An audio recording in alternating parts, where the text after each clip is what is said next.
repasar ahora algunos conceptos relacionados a cuencas sedimentarias, sin adentrarnos en conceptos profundos, porque entendemos que son conceptos que en la industria del petróleo por lo menos son bastante conocidos por todos. Por lo tanto, vamos a repasar o recordar algunos conceptos asociados a lo que es una cuenca sedimentaria. Básicamente, una cuenca sedimentaria sabemos que es una porción de la corteza terrestre donde se depositan sedimentos, es decir, material que es separado de las áreas circundantes, ya sea por procesos de meteorización, y que son transportados ya sea por la gravedad, por el viento, por corrientes fluviales o por glaciares hacia las zonas deprimidas de un área, y es lo que se conocen como cuencas sedimentarias. Si nosotros tenemos que pensar en la Tierra como un conjunto, el 75% de las áreas de la corteza terrestre están cubiertas por cuencas sedimentarias, pero esas cuencas albergan aproximadamente el 5% de las rocas o del volumen de la litósfera. En la clase pasada recordemos que habíamos hablado que el 14% de los tres grandes grupos de rocas en la corteza terrestre, es decir, ígneas, sedimentarias y metamórficas, solo un 14% está compuesto por rocas del tipo sedimentaria. A diferencia de una cuenca sedimentaria, tendríamos que recordar lo que es una cuenca petrolífera. Una cuenca petrolífera, adicionalmente, es un lugar dentro de la corteza terrestre donde hay condiciones particulares que han permitido la formación y acumulación de hidrocarburos, que es lo que vamos a estar viendo en las siguientes slides. ¿A qué le denominamos técnicamente una cuenca sedimentaria?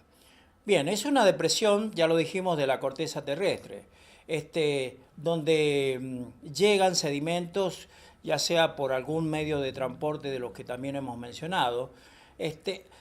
Esos sedimentos, ese material ha sido separado por erosión de áreas o de rocas preexistentes, que pueden ser rocas sedimentarias, rocas metamórficas o rocas ígneas. Es decir, que una cuenca sedimentaria por destrucción o por meteorización puede producir materiales y ser retransportado hacia otras posiciones de la cuenca. Desde el punto de vista de la ubicación geográfica, las cuencas sedimentarias pueden ser marinas, es decir, asociadas a los mares, a los océanos, o continentales. Algunos autores como Allen en el año 2005 definieron una cuenca sedimentaria como un lugar de la superficie terrestre donde se ha producido una prolongada subsidencia. Subsidencia, ¿qué es lo que es? Es la generación de más espacio por la carga litostática, lo cual genera de que más sedimentos puedan llegar a ese punto de la comarca. Si nosotros en este slide particularmente vemos una cuenca sedimentaria, este esquema, ¿qué es lo que tendríamos? Tendríamos una depresión, la cual en este caso está cubierta por agua, donde llegan sedimentos desde los bordes. Esos sedimentos, productos de la meteorización, son transportados a ese punto más bajo, y lateralmente hay diferentes mecanismos de sedimentación. Por ejemplo, en los bordes vamos a tener rocas de grano más grueso, en algunos casos conglomerados, arena. Y en la parte más profunda de esa depresión vamos a tener una sedimentación de tipo pelágica, es decir, por decantación de material fino.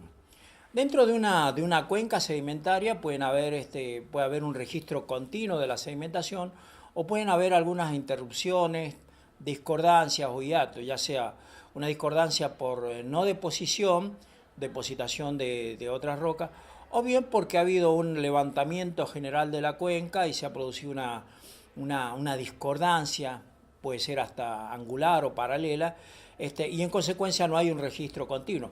Puede haber un largo periodo de erosión y hay una parte del registro litológico que no lo tenemos en alguna parte de la cuenca. Las cuencas pueden ser pequeñas, de algunos decenas de kilómetros, o cuencas de escala continental, realmente de grandes dimensiones, ¿no? Una cuenca, una vez que comienza el proceso de formación, no es un proceso estático, es decir, debido a procesos de erosión de los bordes, sedimentación, cambios en el nivel de base, probablemente por un levantamiento de las cabeceras, de donde tenemos el material de aporte, se produce una ampliación del espacio disponible para sedimentación, y es lo que genera el cambio en la forma y en los espesores de una cuenca sedimentaria. Un principio que vimos en nuestros primeros cursos de geología o ingeniería cuando ingresamos a la universidad era el principio de superposición. Probablemente los primeros observadores fue lo primero que llamó la atención, es decir, que los sedimentos más antiguos, primero depositados, se encuentran en la parte profunda de una depresión o de una cuenca, mientras que los sedimentos más modernos se encuentran en la parte superior. Ahora bien, ese principio de superposición puede ser alterado debido, por ejemplo, a efectos de compresión lateral que produce una inversión de parte de la cuenca, o fallas que hacen de que en algunos casos, fallas inversas, que las porciones más antiguas estén por encima, en algunos casos, de porciones más modernas. Eso lo podemos observar en algunos lugares, y particularmente cuando perforamos en zonas que son de faja plegada. Uno de los riesgos que corremos justamente es eso, es decir, atravesar varias veces una misma secuencia por efecto de ese fallamiento inverso. Un investigador en el año 1974, de apellido Dickinson, definió, y que es lo que más o menos en la literatura está aceptado, las cuencas en 5 grandes grupos. Por un lado, las cuencas oceánicas, es decir, las cuencas asociadas en algunos casos a los márgenes continentales o en el océano abierto.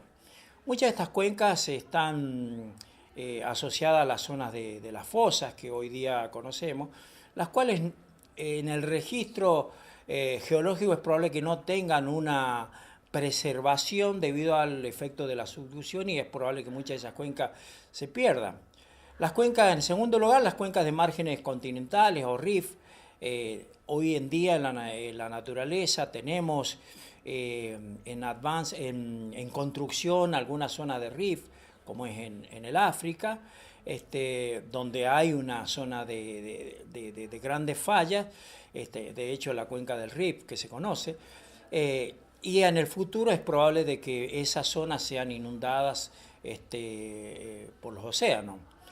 Los sistemas de arco-fosa, las fajas de sutura, es decir, donde dos placas convergen o se unen, y finalmente las cuencas intracontinentales, que es probablemente las que más estemos familiarizados nosotros. En este slide particularmente podemos ver el sur de Argentina, donde ahí está la cuenca de Malvinas o de Gran Malvina, donde en el continente, o sea, la cuenca continental tiene una continuidad en el mar, y es donde se está explorando y produciendo gas y petróleo en este momento. A la derecha, en esta misma lámina, vemos la evolución de una cuenca oceánica por efecto de fallas normales, que ha producido un crecimiento, que es lo que se puede ver en la lámina, la línea sísmica en la parte superior, y abajo el crecimiento que hay de sedimentos asociado a la reactivación de esa falla, en muchos casos producto del peso de los sedimentos que están depositándose allí. Rápidamente, ¿cuáles son los elementos en los cuales nosotros estamos familiarizados y que tienen que ver muchas veces con cuando nosotros exploramos un área? La zona de borde de cuenca, es decir, es aquella zona circundante a la depresión donde están llegando sedimentos, que es una zona generalmente no siempre es una zona, la zona más alta o de las zonas más altas de la periferia. El eje de cuenca, que es una línea imaginaria que une los puntos más bajos de una cuenca o de ese espacio que tenemos para depositar sedimentos, y el depocentro. El depocentro aparece muchas veces en la bibliografía y tiene que ver con la zona, una zona deprimida de la cuenca donde podemos encontrar el mayor espesor de sedimentos, y es donde, bueno, cuando hablamos de yacimientos no convencionales tipo shale, es uno de los puntos centrales porque realmente allí es probable que encontremos las mejores condiciones de preservación y de espesor de lutitas y tipo shale, yacimientos no convencionales tipo shale, y que es lo que nos interesa a nosotros investigar. Las cuencas, siendo un espacio físico limitado en la corteza terrestre, va a tener influencias en cuanto a la evolución debido, por ejemplo, al material que nosotros tenemos disponible en el área madre, o sea, qué tipo de material hay en los alrededores y que va a ser transportado hacia la depresión. Por otro lado, el clima.